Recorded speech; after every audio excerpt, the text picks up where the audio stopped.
evening from New York. I'm Selwyn Collins, your host of CWS Journeys. Thank you for joining us this evening. This evening, I'm especially happy to have as my guest Lauren Atkins Veaux. The first time I saw Lauren was in Veaux on stage, moving with the agility and grace of a panther. I did not know then that one day she would be sitting in front of me, sharing her story and allowing me into her world. And for that, I am grateful. I am just going to bring Lauren on and let's get started.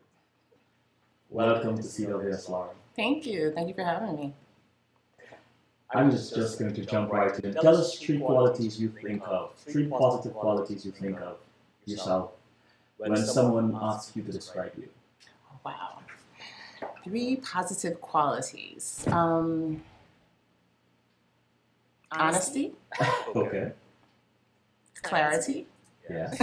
um, happiness. Ah, I like that. Cool. If you were not doing what you're doing, Mm-hmm. what career would you like to have tried? Oh, wow. I've done a lot. So, what career? I think about being a stage manager. Does that kind of, can I count that? Yeah. It's like inside the arts, but it's a combination of things. Yeah, I think being a stage manager kind of incorporates my dance and engineering background. So, and I love like production stuff. So that's definitely something I would love to do. I want to go back into your early timeline. Mm-hmm. Where were you born, and give us a glimpse into the life of Lauren at ages 9 and 16. 9 and 16. Okay. I'm from Chattanooga, Tennessee. Good old Southern girl. I don't have much of an accent, but I am from the South. Age 9. So I'm in Tennessee. Peak by that time. I was definitely dancing. I've been dancing since I was 5. Wow. So, I'm dancing. I was at a school called Big Vancouver Ballet Center, which is where I grew up a lot. I learned a lot from the Vancouvers in Tennessee. And I was with them up until about age 15, at which point my teachers decided that they would like for me to go study more dance. So they wanted me to go away for school. So at this point, I've only done ballet. Like I haven't learned African dance, a little bit of jazz movement. But Tennessee is very conservative at that point. It was a little more conservative. So ballet was like the main thing to do. And so my teachers wanted me to go away to school to train more. And so I had a conversation with the directors down there, Dame Sonia Rova, who used to dance with Nureyev, and Tor Satowski, who were the heads of the dance department. And essentially they brought me down to the Alabama School of Fine Arts, which is in Birmingham, Alabama, which is where I lived in a dormitory and graduated from there. So I was down there for 2 years. So I was away from home for 2 years studying dance. What is your favorite memory of your parents when you were a child? Oh, wow. Favorite memory. Well, both my parents are educators. My mother, both of them started as teachers. My mom became assistant principal, then a principal. My dad was also a teacher at a high school, and he was the football coach of a pretty big winning football team in Chattanooga, Howard High School. So I have so many memories because I was around them all the time in schools, basically. And I'll tell you different things. So because they're teachers, my teachers knew my parents very well. Right. So I couldn't get in trouble, right? So, because they knew where I lived, and I knew where they lived, essentially. So I was kind of a, teacher's pet kind of kid in school because I didn't want to get in trouble. I remember getting in trouble like my kindergarten, in kindergarten because I like looked at something another kid did and I was like, okay, this is it. I'm not, okay, I understand. I can't get in trouble. But growing up, I appreciated, my parents were like celebrities to me, because everybody knew them, because they taught everybody. My mom was in the junior high school, my dad was in high school. So favorite memory of my parents, definitely going to football games and sitting in the stands when it's freezing cold outside, with the blanket and hot chocolate and looking at my dad and he has on shorts and like knee-high socks and he's just, not cold at all, but he's doing what he loves to do, Tell us about some of the women in your life, outside of your mom, who have helped to shape you into the woman you've become. Well, definitely my grandmother. Again, an educator. She was a social worker. And she supported me no matter what. When I had the opportunity to go to Guinea, West Africa, she without me even asking, she gave me money to go, so on my trip. And that was a complete surprise because I was like, I'm going to try to do as much as I can, do what I need to do to get there. But just like her grace and her strength, and how she loved her children. She had 5 children. Wait, yes. I was like, did I count everybody? And so, right, outside my mom, my grandmother, of course my aunts, on both sides. And then once I got to Howard University, I met a woman, Mama Kadiatu Kante, who kind of reignited a fire in me in terms of dance. What do you pronounce her last name? Kante? Kante. Yeah. I just want to ask you about her. There's a woman from Guinea. Yes. Yeah, I'll ask you about her later. Okay. Yeah. Am I leaving out other people? Those are kind of like the people that come to mind, offhand. When you think of dance, what comes to mind? Freedom. Freedom. So when did you begin your dance journey, and when exactly did professional dance enter the picture? Gotcha. So 5 years of age, I started dancing at the Severance Studios, which really was like this elder woman's mansion. Yeah. We were dancing across the living room floor. And then I went to the Baker Vancouver Ballet Center, or Chattanooga Ballet, then the Baker Vancouver Ballet Center. And I would say once they kind of pushed me to go to high school at the Alabama School of Fine Arts is when that was like the beginning of my professional dance training. Because essentially, even at the Baker Vancouver Ballet Center, we danced with the professional company, which was Ballet Tennessee. And then once I went to high school at Alabama School of Fine Arts, I danced with Alabama Ballet, which is the professional company in Birmingham. And essentially, the idea is like once you graduated, you were going to audition for professional companies, Pacific Northwest Ballet, New York City Ballet. Like that was, you are now professional, go out there and work. It wasn't about going to college. It's like, now you're going to go perform. Fela. Seems so very demanding on the body. How did you prepare? Ooh. I hope that I'm a wiser dancer than I used to be. It was a very rough show, and we tried to negotiate as much as possible. We had a special schedule to kind of help protect our bodies as well. So how did I prepare? I can tell you what I did in the process, right? So sleeping, very important. Eating healthy, You know, for me, eating a lot of food because we were spending a lot of energy. And then we had these amazing people to work on our bodies. People like Anne-Marie Duchenne, you know, Steve Pang, like people, you know, so I had acupuncture and body work.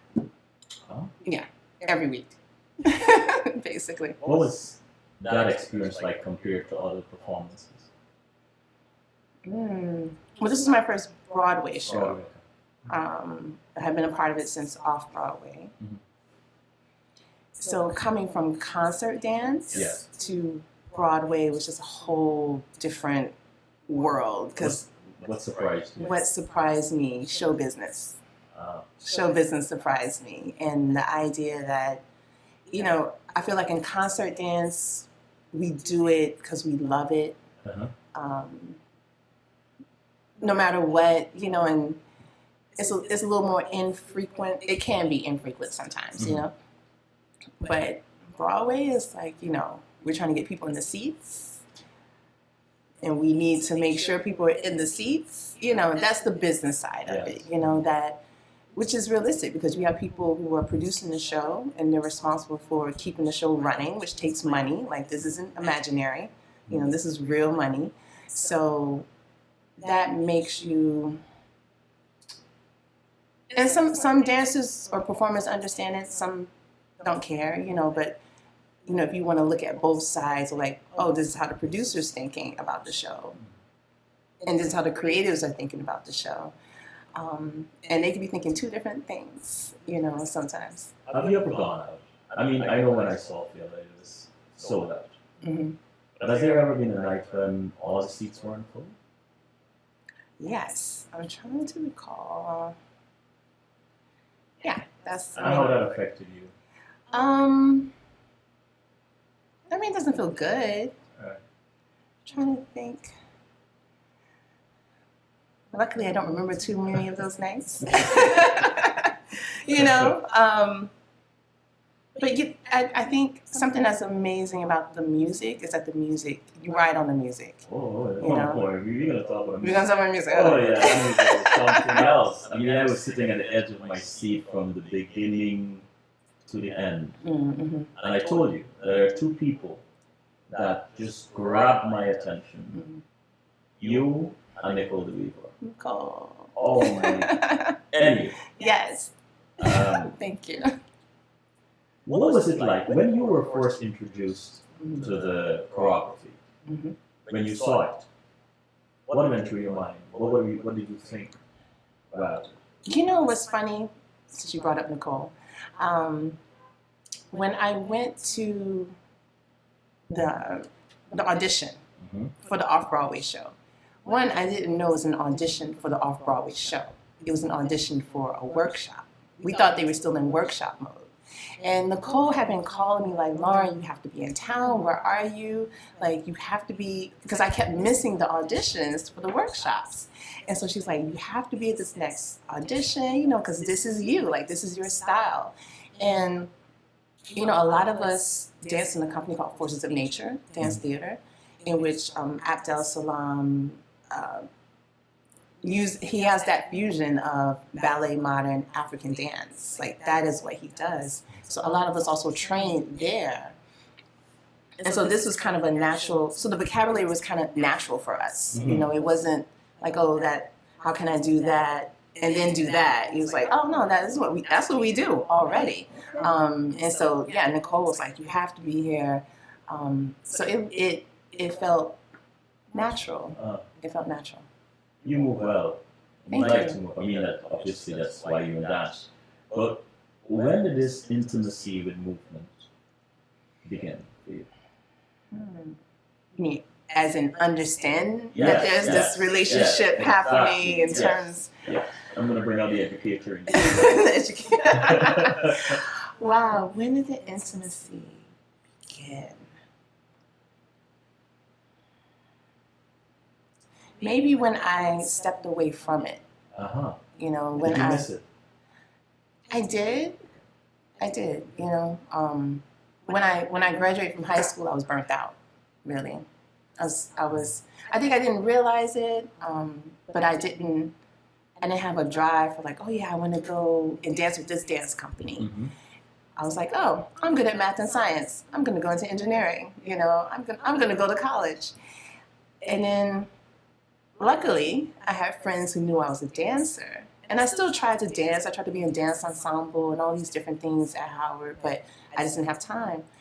And by the time I got to my, I think, master's program at Howard, Mm-hmm. I had friends who were in a master's program at American University. And they knew I was a dancer. And they were like, oh, you have to come be in this piece. And that's when the relationship started, like, building again. I was like, oh, I do like to dance. And other people recognize it. Even my advisors at Howard recognize I like to dance, you know? And yeah, I guess, like I said, I think also with Kariatsu, you know, just there's such a freedom in African dance that, you know, you hear the drums and it's just, it makes you move a certain way.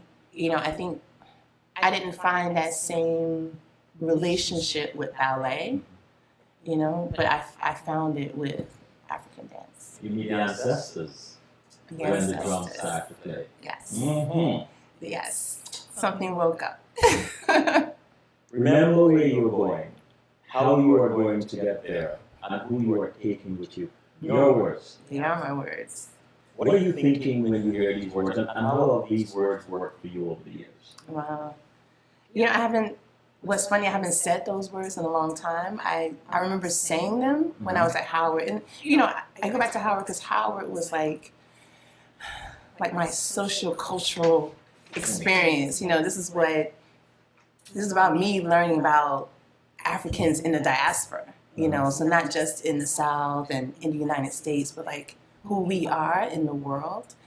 And I think that's when I started having these, like, oh, let me not forget me. I mean, you know, like where I'm from, but let me also think about where my ancestors are from, you know, and okay, and what am I doing? Like, what am I doing in the world? So that's kind of where that quote came from. So, years of classical ballet, engineering degree, Yes, electrical engineering. electrical engineering. Then you meet, I hope I don't mess up this woman's name, Madam Kadia. Kariatsu. Kariatsu. Okay, there you go. That's okay. Of Guinea, West Africa. Describe her for us and tell us about this relationship you had with her and how did she influence your dance? Right. Wow. Mama Kariatsu. She is such an interesting person, you know. I was listening to something and Oprah was talking about perseverance.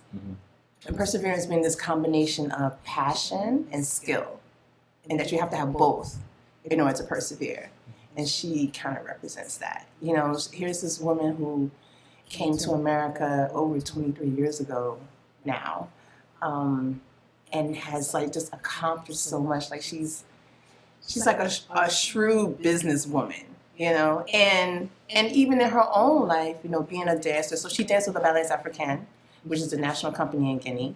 And then she came and she grew up, you know, when I'm gonna mess up who was the president at the time, but it was, you know, very tumultuous in the country at that time. And she came here, but she had so many opportunities, and she made so many opportunities for herself, not exactly fully understanding the English language. You know what I mean? And it's amazing what she accomplished. And I was like, there are Americans who haven't accomplished things that you have accomplished. And I just felt, and I just realized, you know, we get in our own way. Yes. You know, there's nothing, I mean, here we are in the place that everybody wants to come to. And sometimes we just get in our own way of making these things happen, you know. So she's just done a lot. And between DC and now she's in Pittsburgh, she's just, Tell us about your visit to Guinea. Oh, wow. Yes.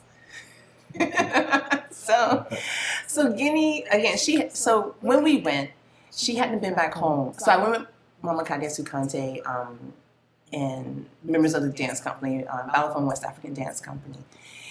And she hadn't been home in over 20 years. So when we went home with her, it was like a reunion, a wedding, and a funeral, all in like the time we were there. So, you know, it was like a real experience of every single cultural activity, you know, you could do, we did it. And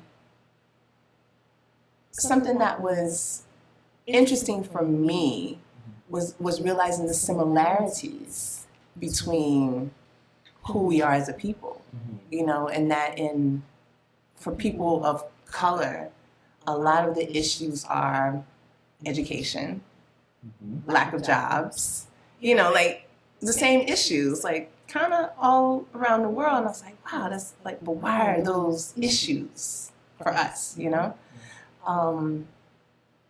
But then also seeing, you know, in downtown Conakry, you know, young people who have been to the States, you know, had their degrees and went back home to start businesses. So there was like a computer cafe downtown Conakry, you know, that was open 24 hours so people can get on the internet and make phone calls, you know, that this young man had built. He had gone back home to build. So it was just really interesting, you know, and then going out into the countryside and seeing the waterfalls and seeing how beautiful the country is, and just realizing there's so much beauty in the world. And so just being able to extract that. I don't want to say extract that, but just like look at it, you know, like tap into it in some way. Because Guinea dance for me, the drums and the dance, is just so much energy in there that it just makes you, you know, it just electrifies you in some way. Did you, talking about the drums and dance, did you have any transformative experience, well, I guess they're all spiritual experience, but describe a particular experience you had that stuck with you? You know, when I went to the beach, of course, you know, because water is very transmitting, you know, it carries a lot of things, and just feeling like, you know, this is one of the most beautiful beaches I've seen. The water is very dark, and I don't know if it was just because I felt like my ancestors were here or, you know, but that there was, as I say, you know, only water between us, right? The water connects us. So even within Guinea, just the idea that through the water, we're connected in the United States, you know? It's like far, but still close, you know? What surprised you about their culture? Well, I have to admit, Mama Kayetsu, she represents the culture very well. So, so I know there wasn't, you know, too much. She's Susu, you know, so she is a particular cultural, you know, group, so to speak. And just realizing everybody speaks differently, like Pula, different from Susu. So, you know, realizing like, oh, this is how Susu people are. Maybe not exactly how Pula, you know, so that might have been a surprise. But yeah, not too much surprise. And if you had to describe what you learned about yourself while you were there, what would you say? Wow.